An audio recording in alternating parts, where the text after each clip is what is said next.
गौतम बुद्ध अपने ध्यान में बैठे थे कि वहां पर एक आदमी आया।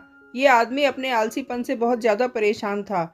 आलसी आदमी गौतम बुद्ध से बोला, महात्मा जी मेरी मदद कीजिए, मैं अपने आलस्य से बहुत ज्यादा परेशान हूँ।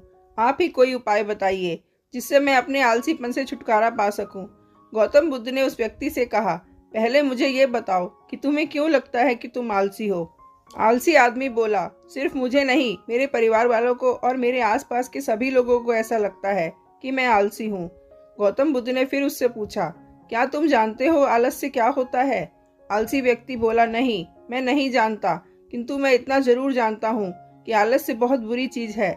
इसकी वजह से मुझे बहुत नुकसान हुआ है जीवन में। गौतम बुद्ध बोले, जिस परेशानी से तुम छुटकारा पाना चाहते हो, पहले उसके बारे में पूरी जानकारी ले लोगे तो उससे छुटकारा पाना आसान हो जाएगा। आलसी व्यक्ति बोला, भगवान इतनी बुद्धि तो मुझ में नहीं है, आप ही मुझे इस समस्या के बारे में जानकारी दीजिए। गौतम बुद्ध बोले, आलस्य एक मानसिक अवस्था है, एक विचार है जिसे जाने अनजाने में हम खुद ही जन्म देते हैं। आलस्य दो मूलभूत कारणों की वजह से ही जन्म लेता है, एक है शारीरिक और दूसरा मानसिक। शारीरिक कारणों में पहला कारण है गलत तरह का भोजन।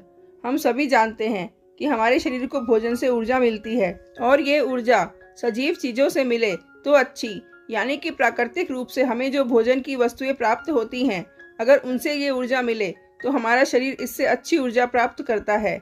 इससे उलट यदि हम निर्जीव वस्तुओं से ऊर्जा प्राप्त करते हैं तो ये हमें आलस्य की ओर ले जाती हैं। दूसरा कारण, हमारी शारीरिक गतिविधियां भी हमें आलस्य के चंगुल में फंसा सकती हैं। गौतम बुद्ध ने आलसी व्यक्ति को अपने शिष्यों की तरफ इशारा करते हुए कहा कि देखो, इनके चलने फिरने बैठने के तरीकों में तुम्हें कुछ अलग नजर आ रहा है। जब आलसी व्यक्ति कुछ समझ नहीं पाया तब गौतम बुद्ध ने उससे कहा, मेरे शिष्य जब भी बैठते हैं तो वे रीढ़ की हड्डी को एकदम सीधा रखते हुए बैठते हैं। चलते हैं तो उनके दोनों पैरों के बीच अच्छे से संतुलन बना रहता है और जब वे सोते हैं तो उनका शरीर एकदम शिथिल रहता है। ऐसा करने से उन्हें रात्रि में एकदम सही तरीके से नींद आती है। आलसी व्यक्ति बोला, लेकिन नींद तो आलस्य का ही एक स्वरूप है। बुद्ध बोले, हाँ, अगर उसे ज्यादा मात्रा में लिया जाए तो। बुद्ध ने इस बात को आगे बढ़ाते हुए कहा, नींद कम लोगे तो तुम्हें अगले दिन थकान महसूस होगी और ऐसा करने से ज्यादा आलस्य शरीर में आएगा। नींद ज्यादा लोगे तब भी यही परिणाम होगा।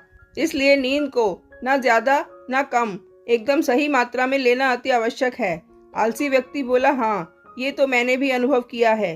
बुद्ध बोले, अब मानसिक कारणों के बारे में जान लो। मानसिक कारणों में सबसे पहले हैं हमारी पुरानी गलत धारणाएं।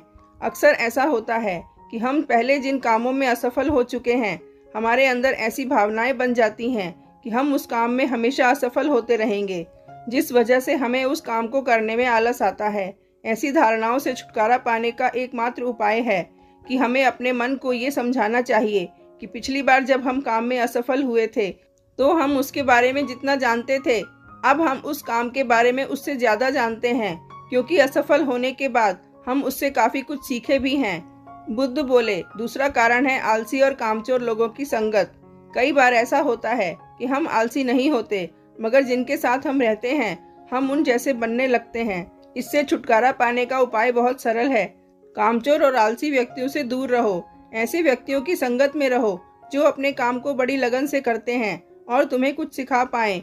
गौतम बुद्ध ने तीसरा कारण बताते हुए कहा, ये कारण आलस्य के लिए सबसे बड़ा कारण है, काम को कल पर टालते रहना। ये कारण इतना शक्तिशाली है कि किसी भी व्यक्ति को बर्बाद कर सकता है। इससे बचने का सबसे आसान उपाय ये है कि जो काम जितनी जल्दी संभव हो उतनी जल्दी कर दिया जाए। गौतम बुद्ध ने आलसी व्यक्ति से एक सवाल पूछा, मान लो तुम किसी रेगिस्तान में फंस गए हो और तुम्हें प्यास लगी है, तो तुम क्या करोगे? आलसी व्यक्ति बोला, मैं जल्दी ही रेगिस्तान के आसपास कोई गांव की तलाश करूंगा या ऐसी जगह की तलाश करूंगा जहां पर मुझे पानी मिल सके। गौतम बुद्ध बोले, अगर तुम्हें काफी देर ढूंढने पर भी पानी न मिले तब तुम क्या करोगे? आलसी व्यक्ति बोला, मैं तब भी अपनी तलाश जारी रखूंगा, क्योंकि ऐसी परिस्थिति में मेरे पास और कोई दूसरा विकल्प तो होगा ही नहीं। गौतम बुद्ध बोले, बिल्कुल सही, और यही है मानसिक स्तर पर आलस्य का चौथा कारण, किसी भी निश्चित लक्ष्य का ना होना। ये भी आलस्य की ओर लेकर जाता है। अब सुनो पांचवें कारण के बारे में। गौतम बुद्ध बोले, सोचो कि अगर तुम्हारे पास काफी सारे सोने के दागिने हैं जो तुम्हें एक जगह से दूसरी जगह लेकर जाना है। तुम चलते चलते थक जाते हो और किसी पेड़ के नीचे बैठ जाते हो और तभी तुम्हें दूर से तुम्हारी तरफ दौड़कर आ रहे डाकू दिखाई देते हैं, तो क्या तब भी तुम आलस करके वहीं बैठे रहोगे या ऐसी परिस्थिति में तुम वहां से उठकर दौड़ने लगोगे? आलसी व्यक्ति बोला, जी मुझे वहां से दौड़ना ही पड़ेगा, नहीं तो मेरी जान और सोने के दागिने दोनों खतरे में पड़ जाएंगे। बुद्ध बोले, यानी कि तुम्हारे पास एक ठोस वजह होगी दौड़ने के लिए। यही है आलस्य का पांचवा कारण, किसी भी काम के लिए ठोस वजह का न होना। आलसी व्यक्ति महात्मा बुद्ध की बातों से संतुष्ट हुआ। वो बोला, महात्मा जी, मैं अब आलस्य के बारे में सब कुछ जान चुका हूँ और अब मैं इन सभी कारणों पर काम करूंगा और अपने आलस्य को दूर भगा दूंगा।